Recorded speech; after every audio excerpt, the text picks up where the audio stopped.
Hey everyone, and welcome back to another episode of Pragmatic Optimists. I am Rachel Cohen, and I'm joined by Rhode Island State Senator Tiara Mack. We are going to be focused today specifically on how you can join people like Tiara and run for office at the state and local level in particular. It might not surprise you to know that this is sparked by the ongoing fight by Texas legislators to prevent the state's maps from getting even more gerrymandered, which absolutely drive home the importance of state and local level elections. And we figured we have an expert on that very topic with us. Why not focus there? Because I think that there's so many barriers and questions that people have about how you get involved as an elected, but we really need y'all. And so if you're thinking about how do I step up and I have perhaps a little bit of a higher tolerance for time commitment or an interest in politics or whatever else, we'd really like to talk you through just some of those considerations. And I would love to hear that process for Tiara because we knew each other. We've known each other what? I'm literally checking the year on my calendar app. We've known each other for 8-ish years at this point, 8.5. And I think that the most obvious first question is one that I kind of already know the answer to because it's when did you decide to run for office and how many people told you that you should run before you did it? I know there was at least one because I was one of them outside of a Planned Parenthood or a state level fundraiser that Planned Parenthood was protesting because it was one of the many, many anti-choice Democrats in the state of Rhode Island. But what did that decision making process look like for you? And I will try not to volunteer any of the background facts before we get into it, just because I know some of them. Because number one, sometimes I'm wrong. And number two, I want to hear your story in your own words. So, Tiara, please. Yes. Well, I decided to run for office when I was 25 years old. And the decision was really rooted in I wanted to build a world and I wanted to be part of building a world that worked for people who looked like me. The person who was representing my district had been in the state Senate at that time for about 30 years. I had known that he was not aligned on issues that were core to my own being and core to lots of the community members that I now serve. He was anti-choice and he was anti-LGBTQ. He supported a conversion therapy.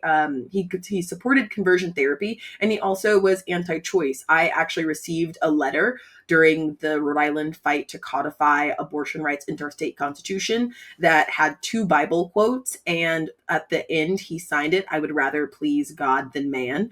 And that was the final straw for me. That was an official State House stationery in response to a letter where I was requesting that he support the state piece of legislation to, again, enshrine abortion rights into our state constitution. And it was after that fight in 2019 that bill was signed by then Governor Gina Raimondo in June of 2019, and I announced in July. And it was really wanting to see more people who looked like me. I'd been going to the state house. I'd been seeing tons of activists, but I didn't see a lot of people who were Black. I didn't see a lot of people who were young, and I didn't see a lot of queer people. And when I was sitting testifying about my body, about my rights, about my own future, and about the future of many of the young people that I was working with, I was a high school teacher at the time, which is also how we are connected through teaching. I did not see many people who understood the urgency of those issues in the midst of the first Trump presidency. And so I decided that if it was not going to be someone else making those decisions and changing the makeup fundamentally of my state General Assembly, I was going to be a part of that change. And so I was asked, I think, about 7 times to run for office. I had electric yellow hair at the time, or it may have been blue or orange. And I also had visible tattoos, and I was 25. So I did not think that I was the right profile of someone to run for office. And it was really the encouragement of other people in the community who had seen me at the state house, who'd seen me in the community saying, "I think it's you. If not him, you." And that was really the decision-making process from there. And it does kind of help that I was 25 and had no idea all of the important questions to ask and all of the important life considerations. Your frontal lobe clicks into place, and you're like, I should run for state senate. It's time. But I do think I want to just highlight, as someone that watched you advocating and testifying and all of these things, and sometimes participated. When I think about that era of our lives, it really, I think about, even though we were losing, how hopeful it made me to show up to these actions, to be involved with, I at least initially got involved just by reaching out to Planned Parenthood and asking at Planned Parenthood of Southern New England how to volunteer with their like political arm, and making a bunch of phone calls. And then you find out where the events are and you get kind of looped into this organizing. And that was something that I really loved about Rhode Island, because it's a smaller state, both in terms of size and population. And so it was pretty straightforward. Once I plugged in, I started getting pulled into like the local Democratic Party and got involved with what was really focused at the time on access to reproductive health care. And so I think that if people are wondering a starting point, I think it's important to make clear that Tiara didn't spring fully formed from the brain of Zeus, right? There was a lot of advocacy and community building that took place by attending those events and participating in not just rallies, et cetera, but testifying when people can see you speak in that way, or submitting written testimony if you're considering running for office. And so it sounds like you touched on how long you kind of planned before you launched that campaign. We know it was at least a month, but how long was the kind of behind the scenes decision making process, and what did that look like? So I announced in July of 2019, and my primary was in September of 2020. So that is a like 14-month runway of raising money, continuing to build my profile in the community. Small caveat, I ran during the global pandemic that prevented people from being out in the open, raising money, meeting people at their door. So I had a pretty non-traditional campaign, but I was so fortunate that I announced about 8 months before the world completely shut down. So I was on people's doors. I was building a brand. I was refining my policy agenda. I was thinking about the things that I wanted to work on as a state elected official.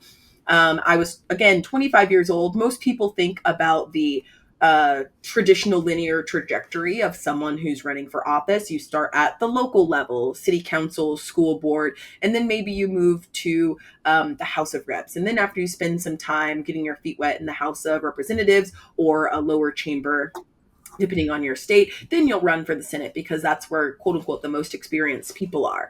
And I kind of skipped all of those steps because I knew, based on the analysis I'd had in my own community, that the area and the place where the most change was needed was in the Senate chamber, and that we did not have a governing majority in the Senate chamber to pass progressive legislation. The fight for marriage equality in Rhode Island was a few years before, and there were tons of people who were on the wrong side of that vote who were then pushed out from office because they did not respect the will of the people. And then similarly for the right to abortion in our state, there were so many people who were on the wrong side of that issue. And there were a group of, I believe, 7 new people who were activated during that fight who then ran for the state Senate race. And so we not only replaced people who were on the wrong side, but we got a governing majority. After that 2020 election, we got a $15 minimum wage passed in our state. We got a temporary disability insurance increased from 6 to 8 weeks in our state. And then we also got legalized cannabis with expungement of criminal records. And so those bodies and those people fundamentally changing the makeup of the General Assembly, 7 seats out of 38 seats, is a voting block, especially with people who already existed there.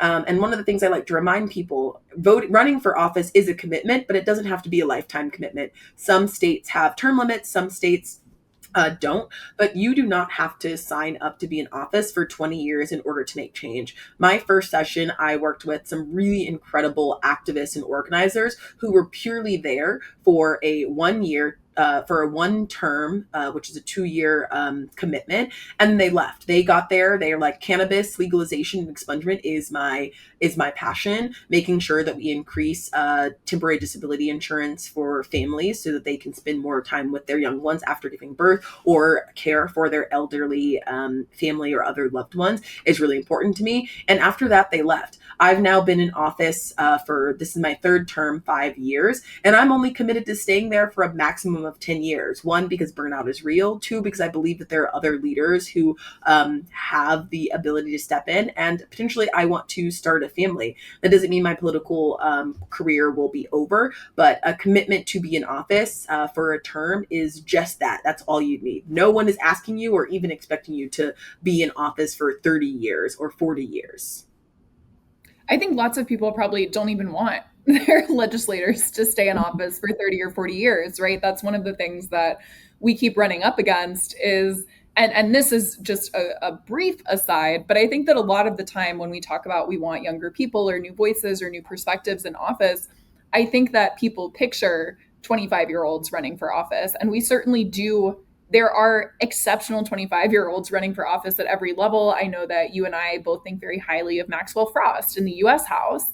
Mhm. And I, as stated, was one of the, he's not 25 anymore, but I think when he started his campaign, he must have been. And Mhm. so I certainly wanted you to run and every, but I think something that people miss sometimes is that there's a real lack of people in their 30s, 40s, and even 50s in office as well. When we're talking about getting younger people into office, it really doesn't just mean, oh, we need like exclusively more Gen Z legislators. There's a lot of people who have lived experience who this can functionally be like a second career for that I would really encourage to think about it. And I do suspect that's probably a little bit more of how our viewers on this channel tell. And I do think that when people are saying we need fresh voices, we need younger voices, don't get in your head that you have to be 20 or 30 to run and be a young and fresh voice. Because if we look at many, many, many people that are holding elected office in all parties in this moment, it skews very old because we don't have term limits, especially at the federal level. I don't know how common those are in the states. Does Rhode Island have term limits? We do not have term limits at the state level. Okay, so I guess you could be there for forever, but you don't have to be, like Tiara just said. So before we move on or wrap for the day, I want to talk about money because I feel like that is always on people's minds when we're thinking about this. What did that kind of like financial and time commitment look like? Because you were a 25-year-old educator. And so I think that many people who are similarly situated feel like they just can't make that happen. And you did. So, what did fundraising look like? What does it look like now? And what are the right things to be thinking about if you are interested in running for office? Yes, and each state has different financial considerations. Asking for money and raising money is not going to be the most comfortable experience for a lot of people. And I like to remind everyone, including myself, when I'm asking people for donations, that this money is not for me. I'm not raising money in order to like go to Cabo or go to Antigua. I am raising money to represent my community and be a voice that is going to have tangible change in my community. And I wanted to make sure that I was able to give a compelling story and tell people every single dollar that I'm raising is to get my story out there. Every single dollar that I'm raising is to build a team that can help me get my story out there, especially for low income individuals or people who are working class. It is a much harder barrier to entry into the political field. That is just a simple fact. Some states have uncapped campaign contributions. I am fortunate that I live in a state that when I was first running, the maximum contribution per individual was $1,000. And so that really limited the amount of money that that an opponent can use against you. Our contribution limit has now been increased to a whopping $2,000 per individual. And so it can be a leveling of the playing field. Another interesting fact for a lot of people, especially at the local level and even some state levels, so many elected officials go uncontested. And especially if they've been there for 10, 15, 20, 30 years, they have likely been uncontested for so long and don't even know what it looks like to run for office anymore. And so a new, fresh voice that doesn't necessarily have to be 25 years old, because I have been the youngest person in my chamber now for 5 years, and I continue to be the youngest person in my chamber. At one point, I was the only person in my 20s. Last year, I got into my 30s, and now there's no one in the state senate who is in their 20s, and that's the case across the entire country. There are now more Gen Z and millennial legislators, but it's really rare to find people who are in their 30s and 40s and 50s. And most people, because elected office at the local and at the state level tends to FTE part-time. People in their 30s and 40s are worried about raising their families, growing their families, or advancing in their careers. They're in management positions, or they're aspiring to be in management or other leadership positions. And so there is a lot of opportunity, but there is also a lot of things to consider. What does your family makeup look like? What is childcare going to look like? And so when I was raising money, it first starts with your friends. And then there's tons of organizations, especially progressive organizations, dedicated to building the leadership and the civic engagement of people who are looking to run for office. Great resources like Run for Something. There are repro organizations and pro-choice organizations that will also donate to campaigns. There are identity-based organizations. I am a Black woman, so any organization that was donating to women, PACs or political action committees that are donating to specific identity groups or to people with a certain political ideology also have money and donor bases. So running and raising money is not something you have to do on your own. It does take time. There's a lot of phone calls, activating your own personal network, but grassroots dollars are also still some of the most powerful dollars in our country that are elevating bold new voices into places around the country and every single level of office. And I think that is a great place to leave it. But before we wrap up for the day, what's keeping you hopeful? Oh, that is a great question for today. I think so many people, I am a Brown alumna, and recently the university settled with the administration. And so many alumni have expressed their disappointment and have expressed that this is not the school, this is not the alma mater that we went to, and this is not the spirit of Brown University. And so watching so many people stand in solidarity with the current students, the active students, the LGBT plus community, to say that no matter what decisions our university has made, this is not the spirit of the larger Brown University community. And so I'm just really proud to see so many of my fellow alumni, really rally behind our students, our current students, and really push back on the decision of the administration. It was definitely, I will not discount that it was a hard decision, but to see so many people say that this is not who we are really gave me a lot of hope this week.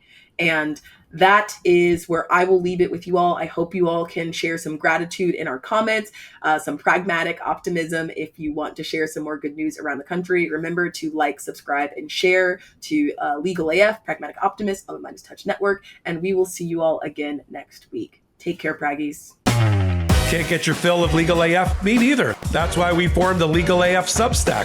Every time we mention something in a hot take, whether it's a court filing or a oral argument, come over to the Substack. You'll find the court filing and the oral argument there, including a daily roundup that I do called, wait for it, Morning AF. What else? All the other contributors from Legal AF are there as well. We got some new reporting. We got interviews. We got ad-free versions of the podcast and hot takes. Where? Legal AF on Substack. Come over now to free subscribe.